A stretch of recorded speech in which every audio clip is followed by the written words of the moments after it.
baby, it's time to ride the funk train. This is Funkmaster V here, baby, and I got my Atari shirt on, and we're acting all sorts of funky and cool because there's a brand new game to review for the Atari VCS called Adventure of Samsara. Now, normally I wouldn't give this game 2 seconds of my time. I don't like Castlevania-style games or Metroid-style games, or as the kids call them, Metroidvania.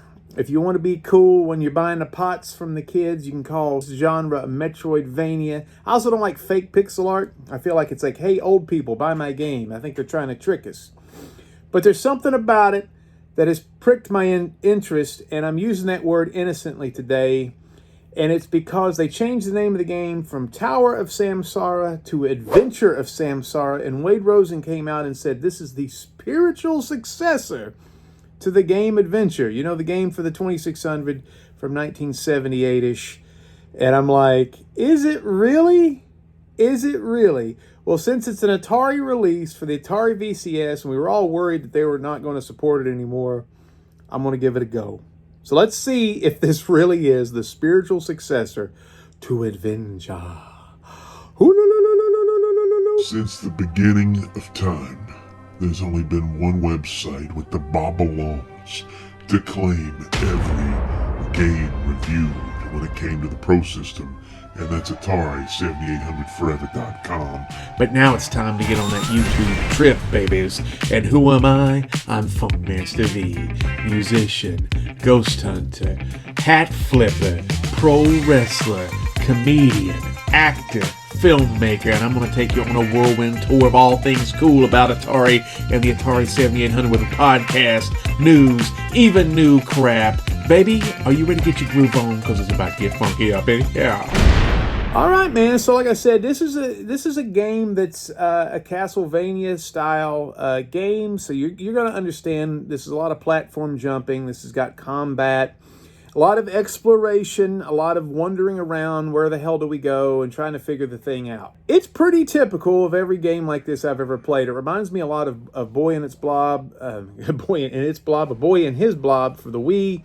Kind of reminds me of Harpy's Curse for the 7800. Reminds me a little bit of Metroid. Reminds me a little bit of Castlevania. So the list goes on. This is pretty derivative of those style of games. At first, I did not like the pixel art. The backgrounds are done pretty well, though, but the main character sprite is kind of weird. And he looks like he's got a bad back. He looks like an old man out there trying to save the day. If you look at his animation, he's a little stiff. I can relate. It's also weird that in the first opening cutscene, it looks like he's a one-eyed zombie, but yet he's wearing a Christian, like a Templar covering of his of his armor. Which is cool. Hey, I'm down with the J-Man too. I just didn't expect it here. But the combat in this game, as you're jumping and stuff like that, is pretty okay, but it is stiff. The guy jumps well. He can't crouch. I always wonder about these games where the guy can't duck. He's just kind of straight up and down.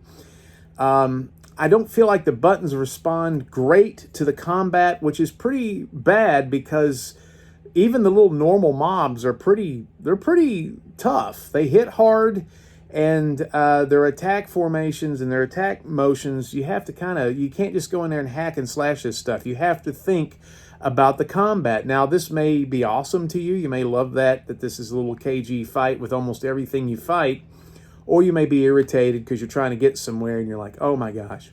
So as you kill these things, and you actually cut grass and destroy boxes with your sword, you pick up crystal shards or emerald shards and use that as currency. Make sure you do that. I wasn't doing that early on. I wasn't picking those up. That is important if you because you do want to upgrade your man.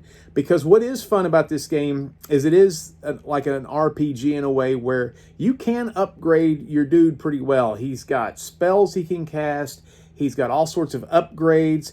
And he's got things he can find that he can infuse upon his gauntles.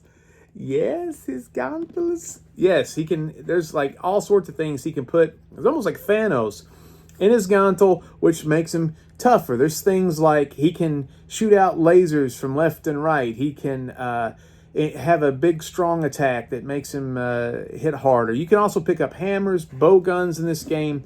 So there's a lot of variance.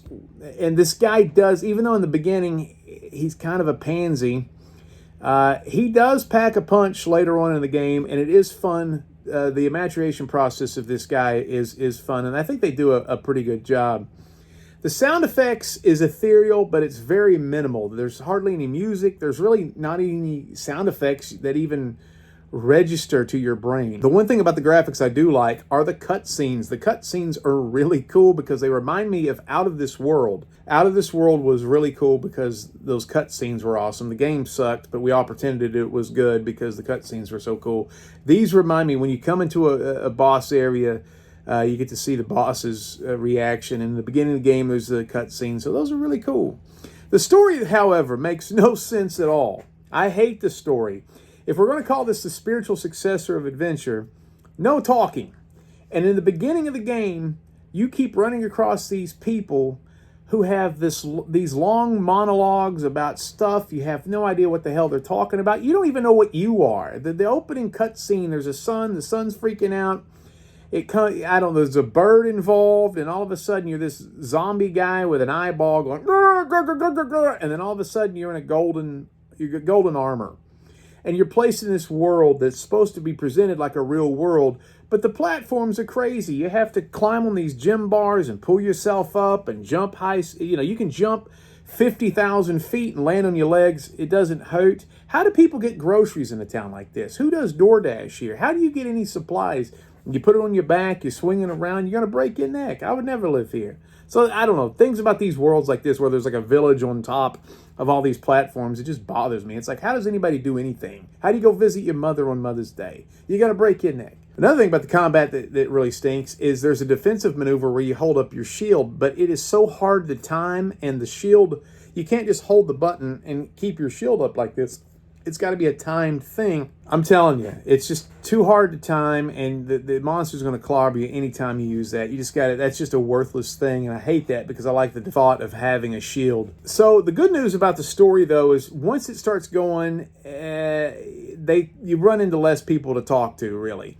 And that's really makes the game a lot better. The reason that Link is cooler than Mario is because Link never talks. Let's just shut up and get into the game.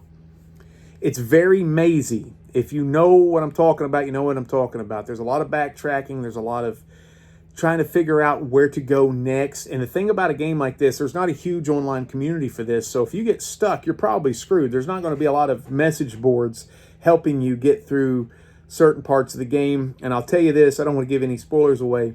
There are parts of the game that are obvious. You're going to have to go get another type of device and get back into the maze area to go get certain parts. There was a part of the game where there's like a big black monolith blocking some jumps around these saw blades, and I spent probably 30 minutes of my life trying to figure out how to destroy that monolith, and I'm like, you know what? I probably need to get, I don't know, like a Incredible Hulk fist to punch through the monolith.